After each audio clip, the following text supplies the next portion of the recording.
सत्याचा मोर्चा नावाचं नकली चेहरा चेहऱ्यावर चढवणाऱ्यांचा आजचा मोर्चा म्हणजे प्रत्यक्षामध्ये अपयशाची नाकर्तेपणाची कबुली देणारा हा मोर्चा आहे. माझ्या या मोर्चेकरांना नेत्यांना 2-3 प्रश्न आहेत.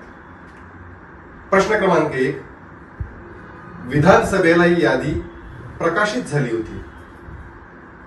या यादीवरती आज मोर्चा काढणाऱ्यापैकी किती जणांनी आक्षेप घेतले? उत्तर 0 असेल.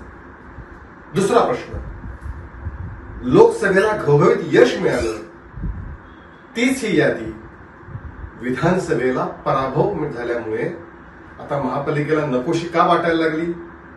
हा दुटप्पीपणा कशासाठी? हा दुसरा प्रश्न. आणि सगळ्यात महत्वाचा तिसरा प्रश्न, खरं म्हणजे तुमच्या प्रत्येक पक्षाचे जे पक्षात मोर्चा काढताय त्यांचे प्रतिनिधी हे मतदान केंद्रावरती सकाळी 6 पासून असतात. त्यांच्या समोर मतदान होत असतं. विधानसभेला महाराष्ट्रात 1,00,000 बूथ होते.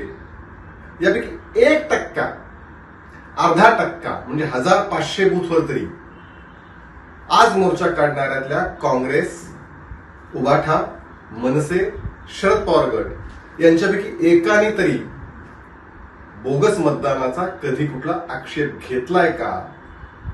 याचाच अर्थ नाव जरी सत्याचा मोर्चा असला तरी प्रत्यक्षामध्ये हे आपल्या अपयशाची कबुली देण्यासाठी काढण्यात आलेला मोर्चा.